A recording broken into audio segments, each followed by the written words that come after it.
Hi, I'm John, and I'm here for, what is it? Inside Joke. Inside Joke is part of the Moontower Comedy Fest here in Austin, Texas. Austin, keep Austin weird. Keep it weird, and here in Austin, Texas. And I'm Pete Holmes. I'm Pete Holmes, and my name is John Beardo. You made it weird. I host a podcast called You Made It Weird. It's merging, and I'm becoming me. Moontower presents Inside Joke from Austin, Texas, at the 2013 Moontower Comedy Festival. Today on Inside Joke, Jim Gaffigan, Brian Posehn, Jim Norton, and Andy Kindler, with your hosts, Kerri Lendo and John Merriman. You're great at Twitter. What are your secrets? My secrets are extremely insecure. I want people to like me, but then I claim that I'm a rebel. I don't care what you think, and I'm going to give my opinion. But then I give my opinion, and I cry like a small child when people don't like it. Now, would you ever do Vines? Kind of big now. Would you ever do video Vines? That's the same thing that with Twitter. I thought, oh, it's going to be about your lunch and your dinner, but then it became fun. But now I look at Vine, and I say, this is the worst thing I've ever seen in my life. I don't want to see 6 seconds of someone going, I like cheese, I like cheese, I like cheese. But now, a year from now, I might be the idiot. You were wonderful in Lucky Louie. You've written a book. You have a radio show. Thank you. You're touring. Is there anything you want to do that you haven't tackled yet? I want to get my own show on the air. That'd be nice. You know what I mean? It's great that I've managed to parasite onto Louis C.K. and Opie and Anthony and Dice. I really am a great, you know, the thing is I have a great grip. You know, that's my strongest comedy trait is I really know how to hold on to people and then drag them down with me. What would your show look like? I want to do something on sexual addiction. Something, you know, that really has it, because I hate the way TV covers sexual addiction, because they make, like, Californication's a good show, but it's like, you know, come on, Duchovny's a handsome guy. Yeah. He's banging hot girls. Right. Ooh, that's really, you know, treat that sickness. So I would like to do something a little bit more unpleasant. Something for ABC Family or something like that. Yeah, that's all. I'd love to do it for ABC Family.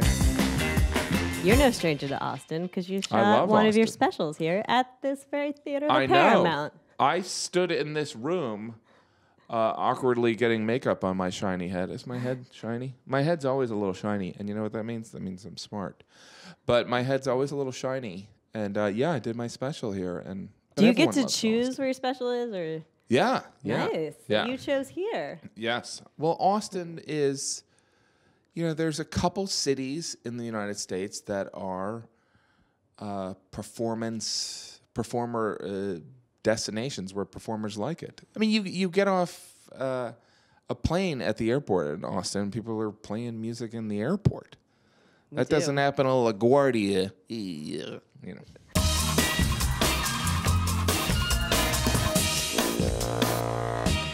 Hi, we're hanging out on the balcony of the Stephen F. Austin with Brendon Walsh.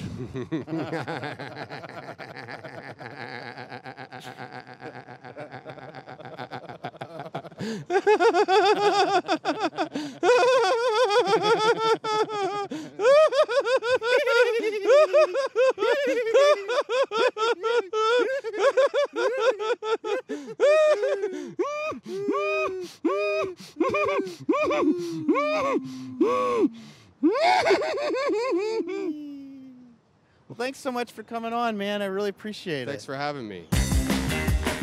Well, you know what we were talking about last night, which I found interesting, is because you do the Dork Force podcast, that people write you and are mad about certain dork and geek terms. They're very... Oh, right. It came up again yesterday. Once every couple of weeks, someone will want me to define... That often? That often. Wow. Someone will want me to define the difference between dork and geek and nerd. And I have this to say. That's between you and your God. They're like, Jackie, tell us. Tell us. Because you're kind of, well, you're their, like, Jesus. You're their representative for God, the dork God. I am their Messiah. Yeah. I think that Cuba Gooding Jr. movie, Radio, would have done better if it were called Radar. Don't you think that would have been better? Seems like a better name for it. We thought we were teaching Radar. Yeah. Turns out Radar was teaching us. Hard to imagine a way that movie could have been any better, though. I know. It was like Forrest Gump, but he was, you know, a little bit... A little dumber.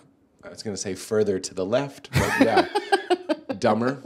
Yeah, it looks like you need to watch and learn the lessons from Radio. You haven't learned those yet. Man, that guy. He loved his radio. Oh, he did love his radio. He thought it was his only friend, and turned out a whole football team wanted to just razz him, whip him with wet towels. So you've had a great career because you've done stand-ups, but you also got to do a lot of game shows. What's the weirdest one you've had to be a part of? Well, I had a game show on PAX.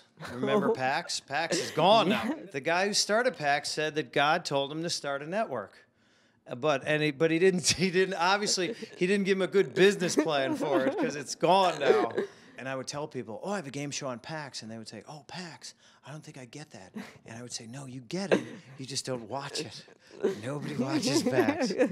Yeah, it was a lot of like Murder, She Wrote. Yeah, and didn't Diagnosis Murder. How hard is that diagnosis, by the way? I think he's been murdered. Hey, thanks a lot there. There's a lot of episodes Thanks. of it, though. Thanks, Rob Petrie. I know, everything. Murder, She Wrote, that town, it's like a town of 200 people. By the end of the run, it was just Jessica and the other guy.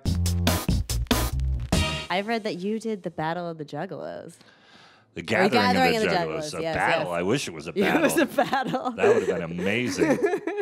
No, there's probably a battle every night that you don't see in the little tent cities. Yeah. Battling going on. Did that go as you thought it would? Exactly as I thought it would. Actually, no. I mean, I thought I might have trouble there, and I didn't. The only thing I ran into was at the time I had just quit smoking pot, and so I talked about that, and I talk about it on stage. Not anymore, but they booed me like they had a meeting. It was like they had all gotten together and said, "Hey, if this fat bastard says he quit smoking pot, let's boo him off the stage." Because it was like, because they're not. Well, I'm not going to say they're not smart, but the fact that they were that on top of it. Like I went, "Hey, you guys, I don't smoke pot anymore," and it wasn't like, "Hey, wait a minute." It was like, boo, instantly. That's it for Inside Joke at the 2013 Moontower Comedy and Oddity Fest. Check back for extended interviews and follow us on Twitter at Watch Inside Joke. Thanks for watching.